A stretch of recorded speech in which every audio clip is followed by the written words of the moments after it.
Ça y est, la saison de NBA a enfin commencé et on a déjà eu 2 nuits complètement folles. On va revenir ensemble donc sur ces 2 nuits et en particulier on va s'intéresser à 5 matchs. J'ai pas eu le temps de tous les voir, j'en ai vu 5 en tout cas. Et on va donc débriefer ensemble ce début de saison qui est déjà complètement fou.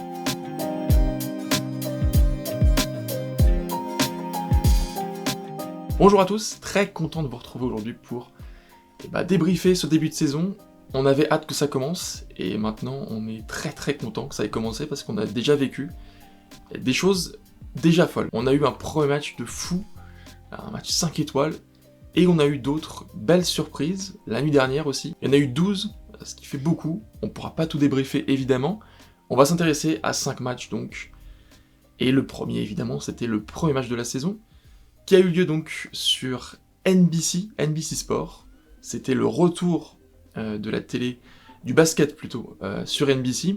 Et on a aussi pu commencer ce début de saison avec un petit coup de gueule pour beaucoup de fans de basket, puisque pour la première fois depuis 12 ans, je crois, on n'a pas eu de match sur beIN Sport pour la première nuit, ce qui était un peu bizarre. Moi, j'avais compris ça quelques heures seulement avant le coup d'envoi du premier match, et ça m'avait énormément déçu, évidemment. Alors on était en attente, bien sûr, et maintenant le problème est réglé, mais cette première nuit quand même, cette première journée était très particulière. Et donc on va commencer à parler de ce Thunder Rockets, avec évidemment la célébration du Thunder, de cette équipe très jeune, et avec la première bannière donc du Thunder en tant que Thunder, donc 2024-2025, une très belle équipe, qui avait quand même fort à faire, parce qu'elle faisait face aux Rockets, les Rockets de Kevin Durant, mais au final ça a tourné en la faveur du champion en titre, donc du Thunder, après 2 prolongations. C'était un match de fou. J'ai noté, j'ai toutes mes notes qui sont juste ici, j'ai pris des notes pour les 5 matchs, et là à la fin de ce match-là, j'ai noté que je pense que c'est l'un des 10 meilleurs matchs qu'on verra cette saison, peut-être même l'un des 5 meilleurs matchs. C'est un match incroyable, en plus c'est le premier match de la saison, donc ça le rend encore plus iconique, entre 2 équipes que moi j'ai mis 1 et 2 pour la conférence Ouest, donc 2 très grosses équipes, et on a déjà une grosse histoire qui est en train de naître entre ces 2 équipes, parce que ce match, il aura une importance, je pense, dans les prochaines semaines, dans les prochains mois peut-être même jusqu'à la fin de l'année, et on va voir du coup comment on en est arrivé là, à ce score de 124-125, et ça a commencé déjà avec le 5 majeur, la présentation des Rockets, à l'extérieur donc, une présentation et un 5 majeur surtout, vraiment modifié. On avait un peu parlé déjà dans la vidéo preview, que c'est le 5 qu'ils alignaient en pré-saison donc, et avec Amen Thompson donc au poste de meneur, on va en reparler de ça. Et déjà l'ovation pour Steven Adams, dans ce Paycom Center, et les huées pour Kevin Durant aussi. C'était assez marrant, surtout que les deux sont entrés l'un à la suite de l'autre, et une équipe des Rockets qui avait quand même une fière allure, face à donc ce Thunder, sans Jalen Williams, qui est un peu blessé en début de saison, et donc il y avait un changement majeur, c'était l'arrivée de Cason Wallace, Luguentz-Dort décalé au poste 3, et Cason Wallace donc poste 2, avec Shai en poste 1 évidemment, Hartenstein poste 5, et Chet Holmgren en ailier fort. C'est à peu près l'équipe qu'on avait l'année dernière, à l'exception évidemment de Cason Wallace. On a eu, dès le début de match, une énorme pression défensive des 2 équipes, mais en particulier du Thunder. Le Thunder est vraiment, défensivement, on sent qu'ils avaient envie de montrer quelque chose dans ce début de saison. Et évidemment, ils ont une cible dans le dos maintenant, toutes les équipes veulent les battre, et là c'était le début de saison, tout le monde regardait, évidemment, donc il fallait montrer qu'on était toujours au niveau, et ce Thunder, vraiment, il a donné le maximum dans ce match-là, comme les Rockets qui ont dominé quand même la majeure partie du match. Ça a été, malgré les grosses défenses, un match assez offensif, je trouve, il y a eu beaucoup de paniers, mais on a vu que les Rockets sans meneur, c'était un peu compliqué, il y a eu beaucoup de pertes de balles pour les Rockets, le double, je crois, du Thunder. Vraiment, ça a été le gros défaut. Je pense que c'est là-dessus que les Rockets devront progresser, et c'est aussi là-dessus, je pense, qu'ils perdent ce match, parce que les pertes de balles, ça a été terrible. Évidemment, on a Amen Thompson au poste de meneur, alors c'est pas vraiment un meneur de formation, on verra que c'est pas la seule équipe dans ce cas-là, Et il y a eu beaucoup de pertes de balles. On a vu que Eason aussi, il a perdu énormément de ballons, il avait du mal à tenir le ballon. Et le problème, c'est qu'il n'y a pas beaucoup de joueurs qui peuvent vraiment tenir le ballon, qui peuvent monter la balle. Ça, c'est un vrai problème pour ces Rockets. Je pense que ça va être le problème des prochaines semaines et de tout le début de saison, parce que là, ils peuvent plus acquérir de joueurs. Donc ça va être plutôt terrible, ce début de saison, en espérant qu'il n'y ait pas d'autres blessures, en plus de ça. Parce que quand même, ils ont fait un très bon match, je trouve, ces Rockets. Ils ont joué sur leur force, la force à l'intérieur, par exemple. Même s'ils ont aussi mis des tirs à 3 points. Alperen Sengun qui a fait un match incroyable. Je crois qu'il termine à 39 points, en double-double. Presque un triple-double. Il était à 3 passes décisives du triple-double. Et on l'a vu marquer beaucoup de tirs à 3 points, 5 je crois, tirs à 3 points. Un très très beau match de Alperen Sengun, qui vraiment a emmené son équipe. On avait parlé de lui dans les 10 joueurs à suivre. On va voir que c'est pas le seul joueur de ces 10 joueurs à suivre dont on va parler en bien, parce qu'il y a eu d'autres grosses performances. C'était très intéressant, j'ai trouvé. J'ai plutôt bien ciblé, j'ai l'impression quand même, on va en reparler. Et Alperen Sengun, en tout cas, super début de match, l'un des meilleurs de ce match, peut-être le meilleur, même s'il y a eu évidemment Shai. Il y a eu Chet Holmgren aussi, qui a fait un excellent match. Franchement, dès le début, c'est le premier à marquer, le premier point de cette saison, donc c'est un N1 de Chet Holmgren, et qui a continué à faire un très bon match sur toute la rencontre, et ça a été serré pendant tout le match. Vraiment, il y a eu un écart infime, quasiment 1-2 possessions grand maximum. On a eu même un écart de 10 points à un moment à la fin du deuxième quart-temps, pour finalement avoir un écart de 6 points, et ça c'est grâce à un tir à 3 points valorisé, un N1 à 3 points. Mais finalement j'avais noté une chose aussi dans mes notes, c'est que ces Rockets, ils ont été dominants, mais ils n'ont pas été décisifs.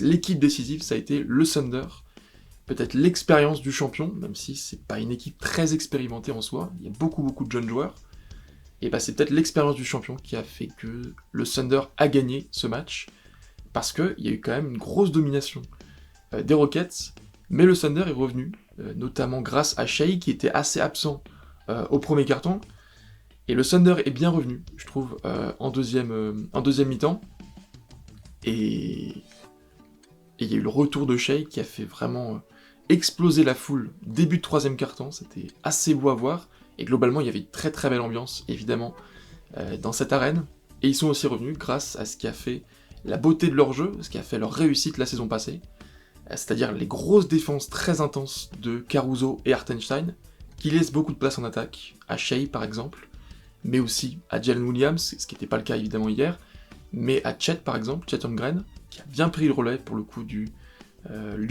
premier lieutenant de Shai. Et donc cette équipe, offensivement et défensivement, elle a fait un super match, même si la première mi-temps était un peu plus compliquée.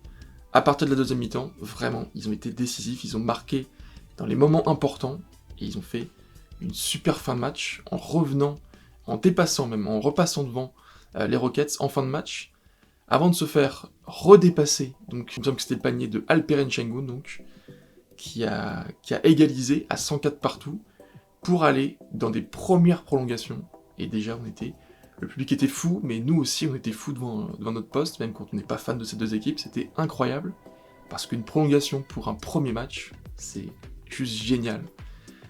Et le pire, c'est qu'il y a eu une deuxième prolongation,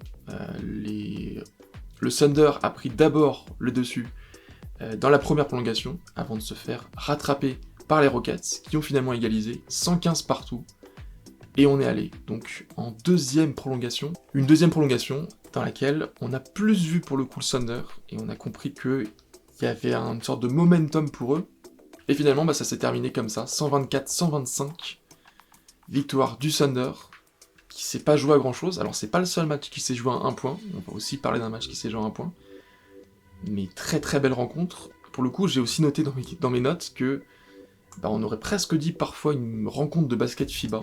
Il y avait des grosses défenses, et terminer à 124-125 pour un match NBA qui a fait 2 prolongations, c'est pas tant que ça finalement. C'est un gros score, mais il y a des matchs qui se terminent comme ça, alors qu'il n'y a pas eu de prolongation du tout.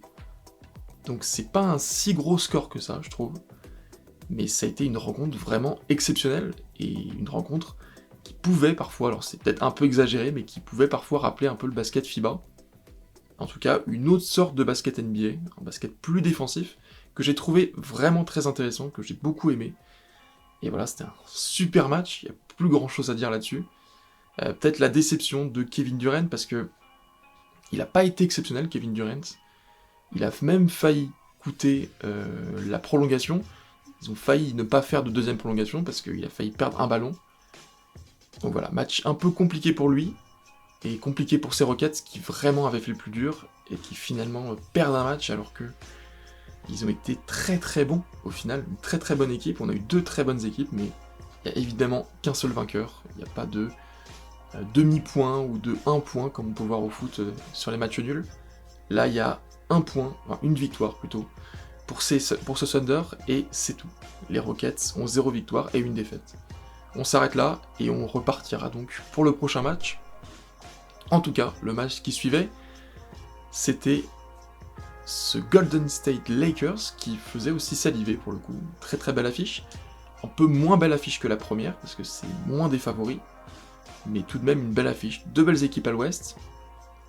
Même si on a vu dès les premières minutes que c'était un peu moins fort. Tout petit peu. On est un tout petit peu déçu quand même. Quand on a vu 2 prolongations, on est un peu déçu de certaines pertes de balles. Des Lakers notamment. Alors ce que j'ai trouvé déjà un peu bizarre, on a évidemment le 5 majeur des Warriors qu'on attendait un peu, on avait un peu parlé. Alors c'est Draymond Green, c'était un peu le questionnement qu'on avait lors de notre preview. On a Draymond Green, donc poste 5, on a Kuminga poste 4, on a Butler en ailier, Podziemski du coup, qui est arrière, et Stephen Curry, évidemment, au poste de meneur. Mais les Lakers, par contre, c'est pas du tout le 5 majeur qu'on avait évoqué. Alors évidemment, LeBron James s'est blessé, a priori, jusqu'au milieu du mois de novembre.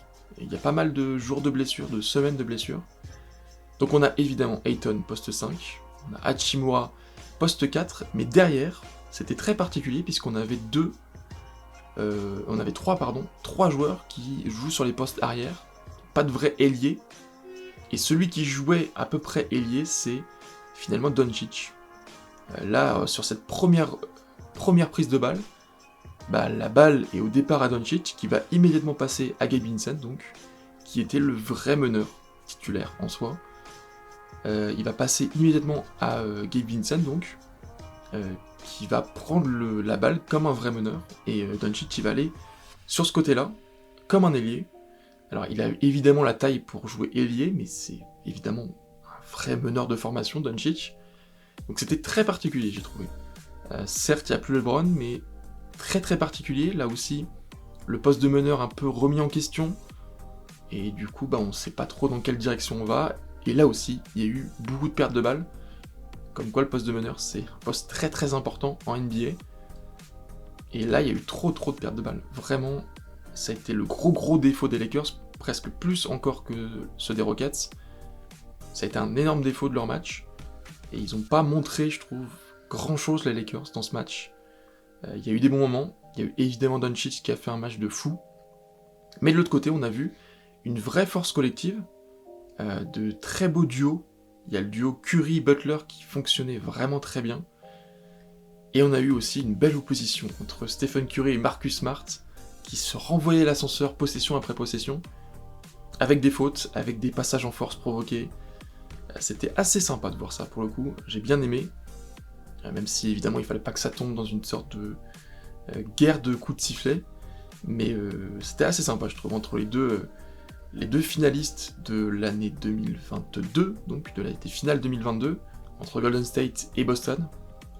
Marcus Smart il joue plus à Boston, mais il joue maintenant aux Lakers évidemment. Et donc il y a eu de belles choses, des choses très sympas, ce duel évidemment à distance, parce qu'ils défendaient jamais l'un sur l'autre, Curry-Doncic qui est très sympa. Et voilà, globalement, des Lakers qui ont, je trouve, pas un niveau exceptionnel sur ce match, alors ça reste un match, évidemment. On va pas dire que c'est quelque chose de décisif pour la saison. On attend de voir les prochaines semaines, les prochains mois. Même dans les prochains mois, il faut attendre vraiment le All-Star Game pour être sûr qu'une équipe peut bien jouer les playoffs, mais ces Lakers, en tout cas, l'autre soir, ils étaient pas du tout au rendez-vous, j'ai trouvé.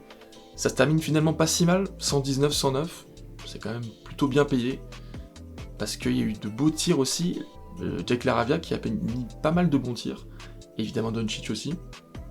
Mais de l'autre côté, il y a une vraie force collective. J'ai trouvé que Ayton n'était pas assez présent, je n'étais pas très très fan de son match. Mais sinon, Austin Reeves aussi a fait plutôt un bon match. Il y a eu des bonnes choses individuellement, mais pas de choses collectives. Je trouvais que collectivement, c'était pas assez bon du côté de ces Lakers. Et ensuite, donc, on a eu une autre nuit de NBA avec ce match que j'ai regardé ce matin. 119-111 pour les Knicks face à Cleveland. Une rencontre entre, là aussi, pour moi, les deux premiers, cette fois-ci pas à l'ouest, mais à l'est. Et une rencontre qui a vraiment tourné en la faveur de New York. Il y a eu des runs, il y a eu beaucoup de runs d'ailleurs. Ils ont été menés de 15, 19, 18 points, les Cavaliers, pendant le deuxième quart-temps. Et finalement, ils sont revenus même plutôt bien, parce qu'ils sont revenus à 4 points, à 3 points je crois même. Avant que les Knicks repartent de plus belle, et il y a eu là aussi presque 20 points d'écart, 15-20 points d'écart. Et ça a été un match de run, mais finalement les Knicks étaient juste plus forts. On a vu beaucoup de changements par rapport au jeu des Knicks de l'an passé. Vraiment, il y a eu énormément de changements, notamment beaucoup plus de rotation. Je ne sais pas précisément combien de joueurs ont joué hier soir, mais il y en avait beaucoup plus que l'an passé en tout cas. C'était pas 7-8 joueurs, mais il y en avait, je pense, au moins 10 qui ont joué. Même si on n'a pas vu nos Français, on a quand même vu beaucoup de joueurs. Notamment un titulaire surprise, c'était le numéro 50, dont le nom ne me revient plus d'ailleurs. Et là aussi, on a vu un super match collectif de la part de ces Knicks. Il y a eu un très bon Brunson, un très bon Miles Bridges aussi, que j'ai trouvé très bon. Il y a eu un super, surtout, Anunoby, OG Anunoby, incroyable sur ce match. Très fort, je crois que c'est le 2e ou 3e meilleur scoreur. Et un Gershon, malheureusement, pas très bon, j'ai trouvé. Pas assez présent, qui a fait de mauvaises choses, qui a perdu des balles. Bref, c'est juste un match, c'est pas très grave, mais c'est quand même dommage, je trouve. Et sinon, des Knicks super, vraiment collectivement. De l'autre côté, on a essayé de mettre en avant Evan Mobley de manière assez outrageuse, je trouve. C'était vraiment trop parfois. Lui qui prenait le ballon et qui a pas eu une adresse formidable. En tout cas dans la première mi-temps, en deuxième mi-temps, en seconde mi-temps, on a vu surtout Donovan Mitchell qui mettait pas mal de paniers. Donc c'est un peu reparti. Mais globalement, j'ai trouvé collectivement que les Cavs étaient un peu moins forts que ces Knicks qui vraiment m'ont donné l'aspect d'être la grosse équipe à l'Est. Ça m'étonnerait pas, pour le coup, je l'avais dit aussi dans la preview, ça m'étonnerait pas qu'ils terminent premier. Je les ai mis deuxième, mais franchement, premier, ça m'étonne pas du tout. Ces Cavs, par contre, sur ce que j'ai vu hier, je suis pas non plus certain qu'ils terminent deuxième. Premier, non, encore moins, parce que, alors certes, il n'y avait pas Darius Garland, c'est un peu ce qui leur manque. Encore une fois, pas de meneur, et du coup, ils jouaient avec Donovan Mitchell comme meneur, mais j'ai trouvé ça pas très bon. Certes, Darius Garland n'est pas là, mais on peut mettre Lonzo Ball, pourquoi pas. Voilà, j'ai trouvé ça collectivement pas très bon. Franchement, on voit les 5 de départ, les 2 5 de départ, et on voit donc Sam Merrill qui débute, et Jalen Tyson aussi. Ça, c'est vraiment 2 surprises. Sam Merrill un peu moins, parce qu'on savait que Darius Garland était blessé pour le début de saison. De l'autre côté, il y a eu évidemment la surprise, Ariel Luc Porti, qui jouait donc au poste de pivot, qui a pas fait un mauvais match non plus, même s'il est sorti assez rapidement. Et on a eu la défense des Cavs. J'ai trouvé que leur défense, parfois, laissait vraiment à désirer pour un coach comme Kenny Atkinson, qui insiste souvent sur la défense. Bah là, j'ai trouvé qu'elle laissait vraiment à désirer, cette défense. D'ailleurs, il y a eu un temps mort pris seulement au bout de 20 secondes, je crois, après le début du deuxième quart-temps, parce qu'il en avait marre et qu'il y a juste eu une action où il y avait 0 défense. Soit ils couraient tous ensemble pour défendre la ligne à 3 points, soit ils couraient tous ensemble pour aller dans la raquette et défendre la raquette. Du coup, ça laissait énormément d'espace aux Knicks, et ça a été un vrai problème pour eux. Quand ils ont eu un peu plus d'adresse, ils ont réussi à revenir, mais cette défense, je l'ai trouvée très mauvaise, globalement très mauvaise. Et globalement, un match des Cavaliers qui m'a pas du tout convaincu. On va voir ce que ça va donner dans les prochaines semaines, dans les prochains jours. Mais pour le moment, ça m'a pas convaincu, contrairement à ces Knicks qui ont plutôt bien emballé, j'attends de les voir contre d'autres équipes, et notamment contre des équipes à l'ouest. Je pense qu'ils auront plus de rivaux à l'ouest cette saison. Et on a enchaîné donc avec un autre match, une très très belle affiche là aussi. Les Sixers, en tout cas historiquement, les Sixers contre les Celtics, c'était deux des meilleures équipes il y a encore 2-3 saisons. Et aujourd'hui, c'est deux équipes qui vont lutter pour dépasser un peu le play-in, se qualifier directement en play-off. Et finalement, ça a été plus surprenant que ce qu'on pouvait imaginer, parce que les favoris, c'était Boston, évidemment, qui jouait à domicile, et qui, même au-delà de ça, son effectif est favori par rapport aux Sixers. Donc dans les Sixers, il y avait toujours Paul George blessé, on avait d'ailleurs les 2-5 majeurs, Paul George blessé donc, et on a Dominique Barlow qui jouait au poste 4, et de l'autre côté on avait Sam Hauser, poste 4. Globalement, poste 4 assez faible dans les deux équipes.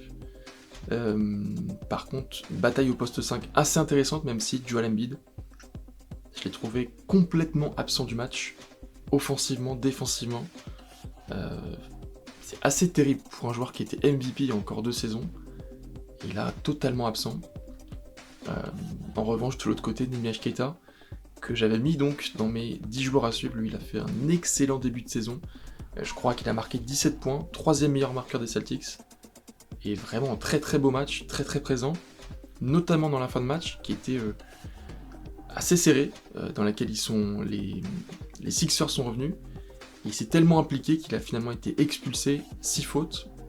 Ça c'était vraiment dommage pour le coup. Et globalement une équipe des Celtics qui a montré de belles choses par moments, mais aussi montré des vraies faiblesses.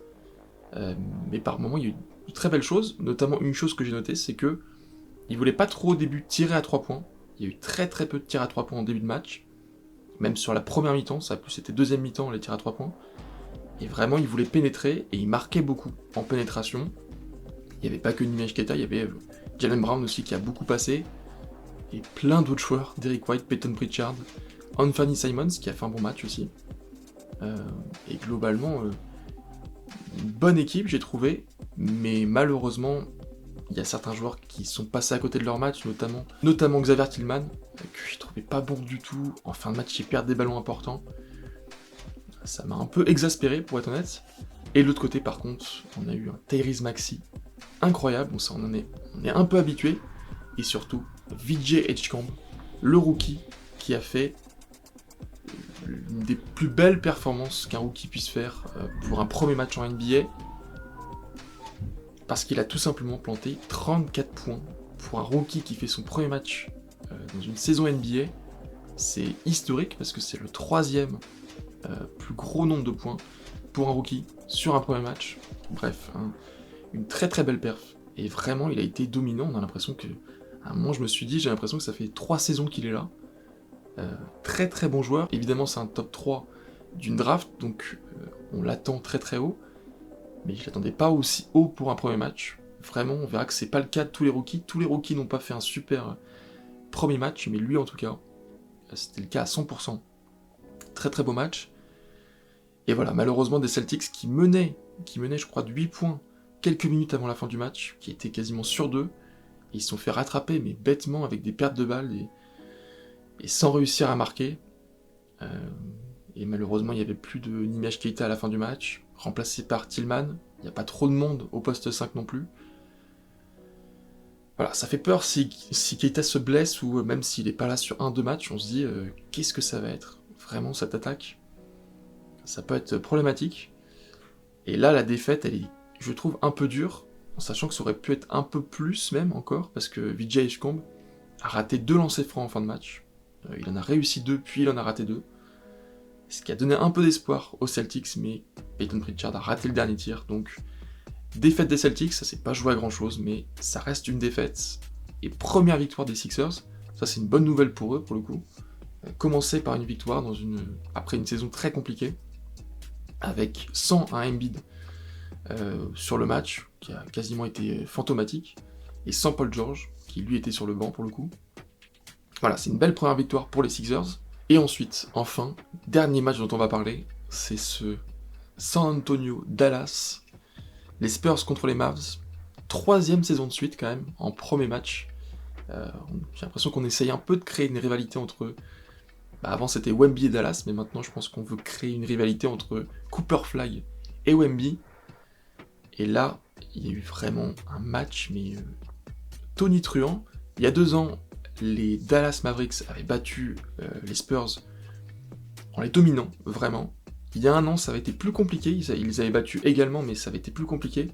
Cette saison, les Spurs, ils ont pris leur revanche, mais vraiment une grosse revanche, ils ont dominé complètement les Mavericks, et ils ont fait un très gros match pour passer un message à toute la conférence Ouest, parce que maintenant ils mènent 1-0, c'est autant que le Thunder, et c'est autant que Minnesota, c'est autant que pas mal d'équipes à l'Ouest, même le Jazz, c'est autant que le Jazz, c'est assez bizarre de se dire ça, mais c'est pourtant le cas. Et donc on a commencé ce match avec la surprise d'avoir Cooper Flag en tant que meneur. Ça, je m'attendais pas tellement. J'avais pas regardé de match de pré-saison, alors peut-être qu'il le faisait déjà en pré-saison. Pour être honnête, j'avais pas regardé de match de pré-saison. Mais Cooper Flag en poste de meneur, je suis pas sûr que ce soit une très bonne idée, vu le match qu'il a fait. On avait aussi, évidemment, Davis poste 4 du coup, et Lively poste 5. Ça m'étonne moins pour le coup. C'est assez logique étant donné que Davis c'est un poste 4,5 et que Lively, il y a beaucoup de monde en tout cas sur ce poste 5, donc c'est logique de mettre Lively à ce niveau-là. PJ Washington donc poste 3 et Klay Thompson poste 2. On peut aussi les avancer d'un rang, bref. Ça peut fonctionner, mais le problème de ces Mavericks c'est qu'ils n'avaient pas de meneur pour démarrer.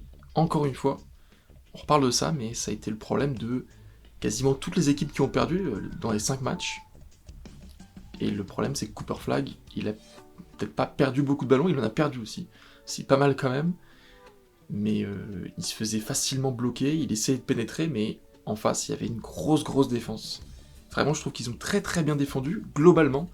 Et ils ont surtout bien défendu sur Cooper Flag, qui a pas vu le jour. 0 points en première mi-temps. Ça, pour un rookie numéro 1 d'une draft, je sais pas si c'est pas quelque chose d'historique, ça a déjà dû être le cas, mais pour un rookie aussi attendu, c'est quand même très rare. Wemby, on sait qu'il avait galéré contre les Mavs il y a 2 ans, avec des problèmes de faute, je m'en souviens encore de ce match. Mais Cooper Flag, là, très mauvais match. Il a commencé à marquer 3e quart-temps, et 4e quart-temps un peu plus, mais malheureusement c'était trop tard, parce que les Spurs, ils avaient fait un vrai écart. Il y a eu 20-25 points d'écart, et au final, il y en a même 30 et quelques, 33 points d'écart. Ils les ont complètement mangés.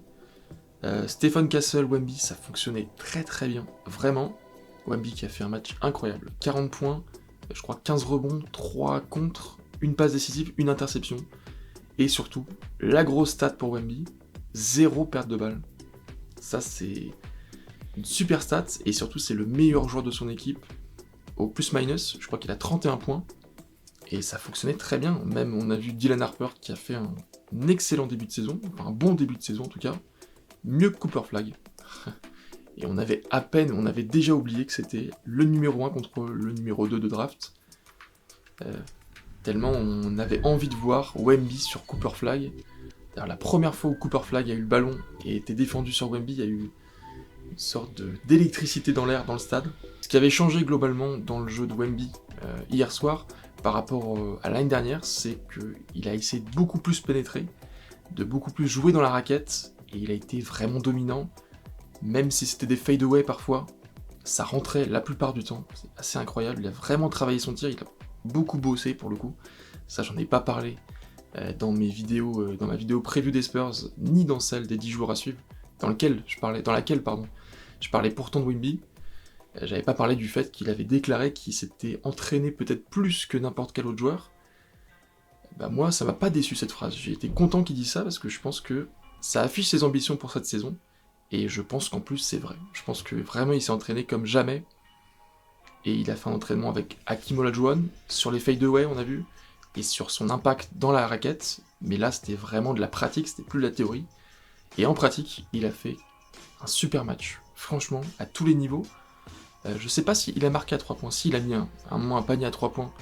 N1 en plus, incroyable, où il fait un dribble avant, bref, il dribble le défenseur, c'était incroyable, et il a fait un match de fou, il a marqué partout, il a fait des contres, il a été imposant défensivement, même s'il compterait pas, le fait qu'il soit présent dans la raquette, ça a bloqué plusieurs fois Cooper Flag de pénétrer, et ça a dû être horrible pour lui, parce que se dire qu'il fait un premier match en NBA, lui qui a un énorme talent, peut-être le deuxième plus gros prospect de NBA depuis Wemby, le premier depuis Wemby plutôt, et bah il tombe sur lui au premier match qui lui fait vraiment vivre un enfer.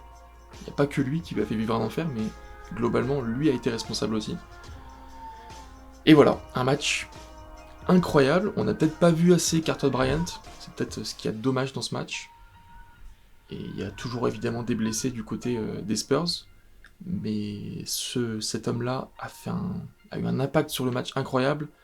Et les deux, Wemby Castle, ça fonctionne très bien. Ça a très bien fonctionné pendant ce match. Et surtout, ils ont un impact tous les deux sur le jeu. Ils sont responsables de, je crois, 75% des points inscrits par leur équipe dans ce match. Ce qui est énorme. Soit à la passe décisive, soit au tir.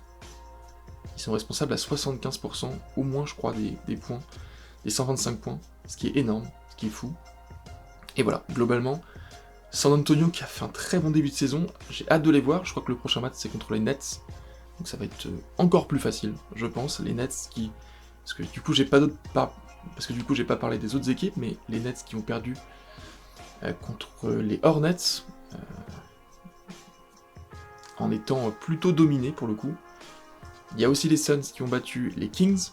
La grosse surprise aussi, c'était que le Jazz a battu les Clippers, et d'une manière assez forte, franchement, en les dominant complètement, dès le début de match.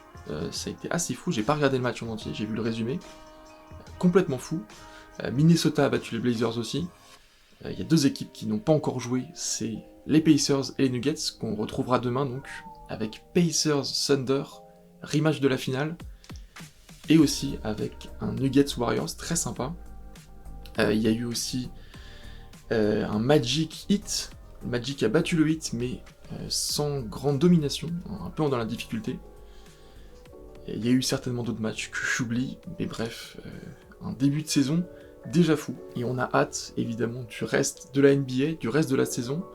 On se retrouve très vite pour en parler, je pense que j'essaierai d'en parler dimanche, sinon ça sera la semaine prochaine. Et du coup, d'ici là, je vous dis à très vite.